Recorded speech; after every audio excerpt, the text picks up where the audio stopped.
Hey everyone, just want to make a quick video. Somebody requested this video on how I make my rib roast or prime rib, if you'd like to call it that.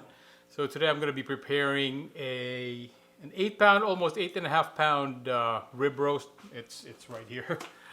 So what I'm actually going to do is I'm going to be doing a crust for it. So the crust is going to be a butter or an herb butter crust.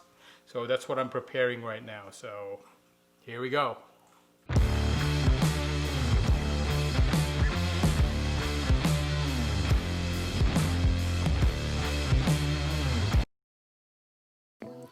So what I have here are my main ingredients for this herb butter.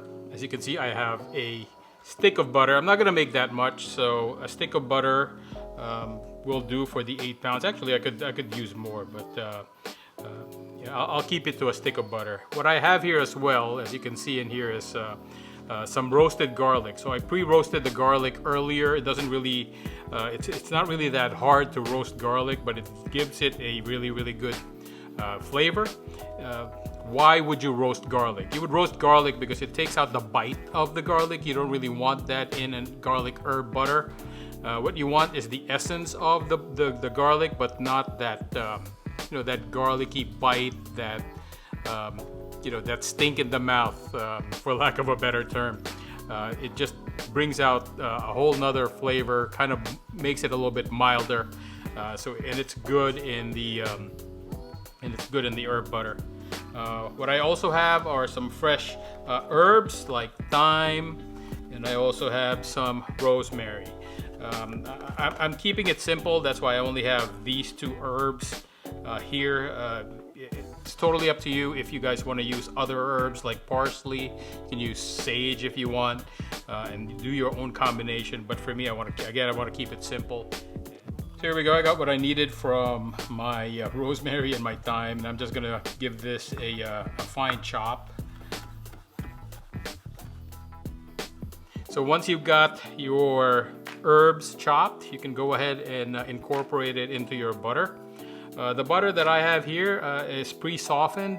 I just left it out last night, and in room temperature, and it just softens naturally, so it's easier to work with. So I have my herbs and my roasted garlic in here, and I'm going to go ahead and mash it all together. So go ahead and grab a spoon. I think a spoon will work well in this situation, and go ahead and just mash it. If you can see, hopefully you can see the garlic right here. The garlic, when you roast it, it softens up to almost a creamy consistency. So you can mash it all together, into the butter.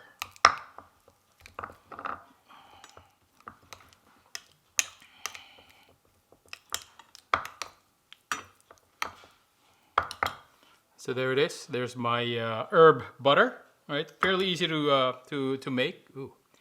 And now I'm going to go ahead and prepare the meat with it. So the next part of this process is to prepare a roasting base. This is totally optional, especially if your beef or your rib roast has bone in. It's not boneless, and it still has the ribs on. So you would use the ribs to actually be the base for your roasting. But again, this is optional. What I have here are some mushrooms, onions, and some carrots. And what I'm going to do is I'm going to be drenching this in red wine and some chicken broth, and that will serve as our base. So we have our red wine here. I'm going to be using about a half a cup to 3/4 of a cup of wine. Remember, just a tip, please use wine. If you're going to be using wine in any of your dishes that you're cooking, please use wine that you are willing or able to drink. Never ever use wine that you are not willing to drink yourself. It gives it better flavor, and it complements your dish even better. So next I have some chicken broth. This is off the shelf. You can make your own, obviously, but since I have ready-made chicken broth. I'm just gonna use this. Again, about a half a cup or so would be okay. So here is our roast. Again, it's almost 8.5 pounds. So we figure 15 minutes, anywhere from 13 to 15 minutes per pound. So we're gonna be cooking this a little over 2 hours. So right now would be a good idea to preheat your oven, because we're gonna be searing these. We're gonna be searing the meat first for about 15 minutes, and then turning down the heat of the oven. But before we do that, what we're gonna do is we're going to be applying our herb butter to this roast. So easiest way to do this is by hand, so that's actually what I'm gonna do. So I'm just gonna spread this around here like so, and just do that.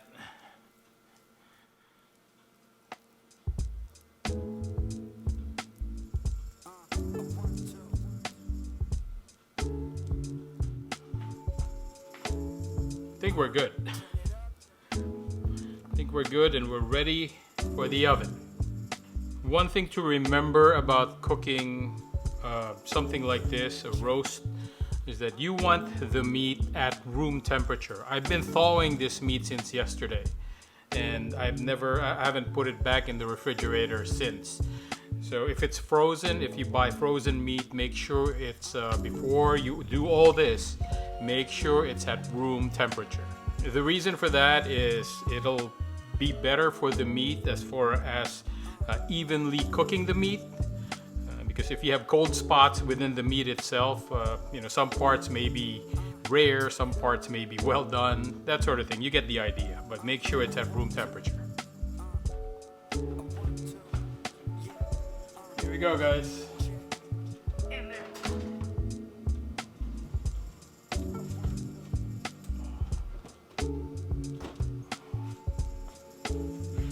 Let that go for about 15 minutes and then lower the temperature down to our roasting temperature, which is around 325.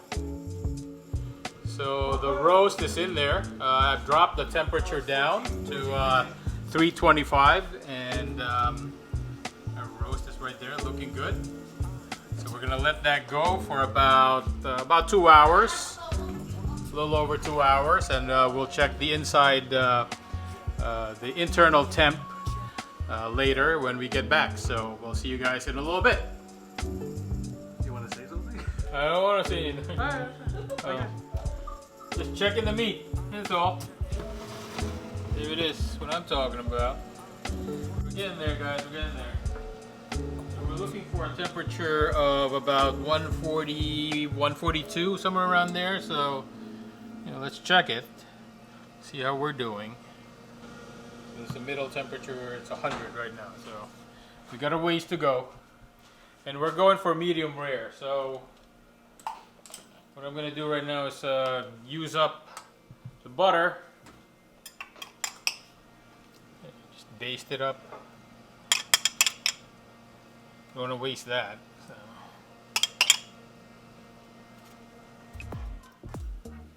Alright, I heard the beep. 2 hours, and what did I put it at? 2 hours and 15 minutes. So we'll check the temperature. This might not be done yet. That's why we need to always check the temp. So what we do need is, actually I need to bring it out a little bit. I can stick this all the way in.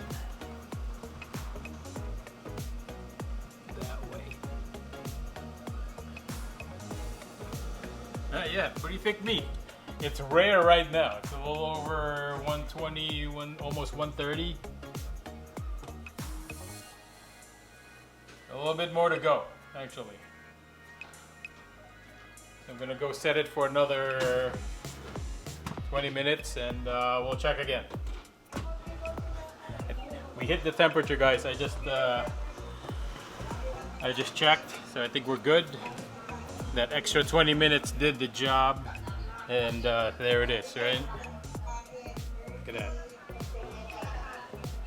So guys, we are going to enjoy this. I hope you guys enjoyed that as well. If you have any questions, please drop it on the comment section below.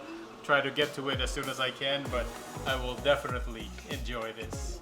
So guys, happy Thanksgiving to you and yours. This is John and the family. Enjoy it. God bless us all. Peace. I am out.